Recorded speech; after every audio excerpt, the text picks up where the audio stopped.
Hey, Ryan Wakefield here with Social Church, and this is your social media tip of the week. This week's tip is absolutely going to be huge because we're talking about the biggest obstacle churches and pastors face when it comes to social media.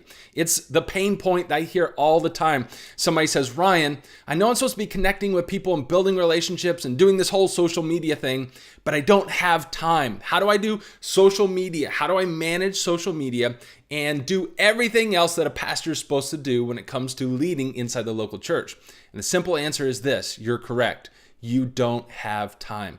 And in order to solve this, that's what we're talking about this week, is a mindset shift, which is absolutely crucial for you and your ministry and the people that you lead. And let me tell you a little story that kind of sets this up. This week, I was serving in our elementary area here at the church, and I was talking with a couple other guys, and we were talking about how jobs had moved some of us, and a couple guys had lived out in Denver, Colorado, and this is a little bit of a generalization, but I said, hey, what's the difference between living out in Colorado and living in Kansas City? And one guy said, you know, what's funny is when you're out in Denver, when you meet somebody for the first time, the question that you ask is, hey, what do you like to do? And then the kind of the relationship evolves from that. Whereas in Kansas City, the question when you meet somebody is, hey, what do you do? So it's a very simple shift between what do you enjoy doing? Because I know anytime I'm out in Colorado, it's like the entire city's out hiking and skiing, and it just looks like they're having a blast. And whereas in Kansas City and a lot of other areas I've lived in, the focus of relationships is much more based on, hey, what do you do for a living versus what do you enjoy doing? It's a simple shift, but it really makes a huge difference in terms of a culture and a community and what's important. Not saying one's right or wrong, although I kind of enjoy the Colorado mindset. But let's jump back over as what does that have to do with what we're talking about? And here's the shift I want you to consider when it comes to you leading in social media and frankly any area in your church, is a shift from how do I have time to manage this to who am I raising up?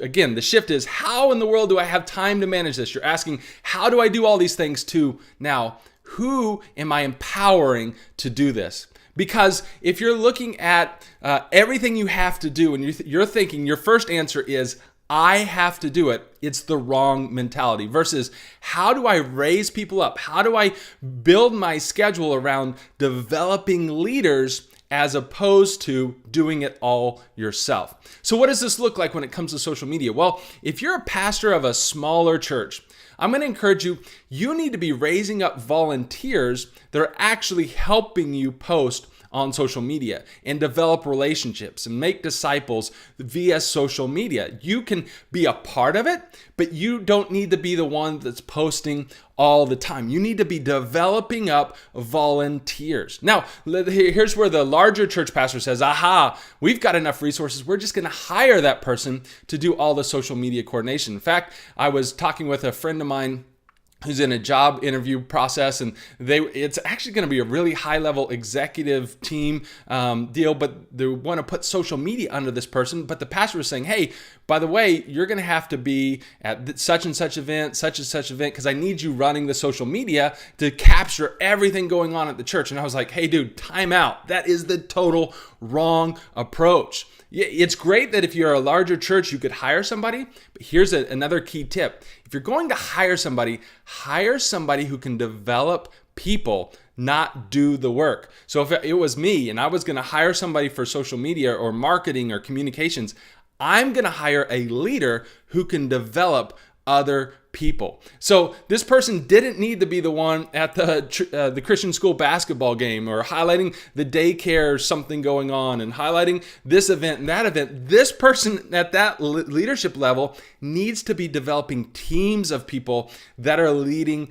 other people. And again, when you have this mindset shift from how am I going to do this to who am I empowering, your questions all change. So again, I see a ton of questions in Facebook groups and in conferences and other things I'm a part of where they're asking like, how do I use third-party tools to manage because the social media, because I don't have time to post all this time. And I typically chime in and say, hey, volunteers are your best third-party tools. Now, we could get into that discussion, and we probably will somewhere else, but it just brings you back to the point when you're asking who as opposed to how, your answers begin to change a lot. So another question that you hear a lot is, when should we know, or how do we get on multiple platforms? How do I have time to be on Instagram and Snapchat and Twitter and Facebook? And the list keeps going on and on. The question is not how, the question is who. Who do you have in your church that is awesome at Instagram, that has a passion for your church? Now you have the who that can do the how. So all these questions that we face, you need to start with who. That starts your answer. So another question that is, when do we know when we're ready to launch a page and a group for our church, or a group for multiple ministries, or a group for our kids and students and women's and men's? It's not how are we going to launch all these groups. It's who. Who do you have in your church that is ready to step up and lead the group, facilitating the group, developing up other moderators, facilitating conversations and relationships within the group? The answer starts with who, not how. Once you have the who in place, then you can empower them and let them decide on the how. It's a huge mindset shift. So now maybe your next follow-up question is, okay, that sounds great, Ryan. The who, I've got maybe these people in mind, but now how do I train them? Well, that's the perfect next question. That's why we have tools like Social Church, Church Marketing University. We have a Facebook group that's all about these topics that you can get the who in your situation plugged into to learn how to do this. So let me show you a few examples of this. So we have a YouTube channel.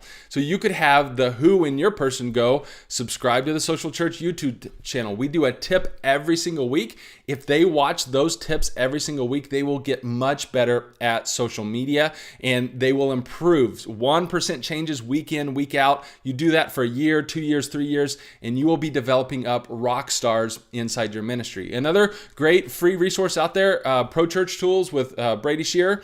He's got this ultimate social media blueprint, a playlist. Again, if you go on these YouTube channels, subscribe, look at the playlist, like our Social of the Week playlist, Tip of the Week. You can just watch the playlist or have your volunteers subscribe and just queue up that playlist whenever they have time and watch through stuff like that. You can also have them sign up for our Tip of the Week to be delivered right to their inbox every single week. Basically, any blog post at socialchurch.co.co, you can go and sign up and have a Tip of the Week delivered every single week right into their inbox. And then lastly, the Church Marketers Facebook group.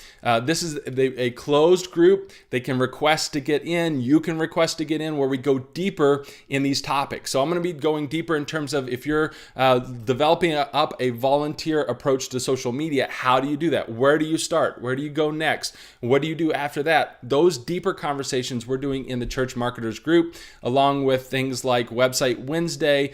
We go deeper in the Tip of the Weeks. We have question and answer. We help each other.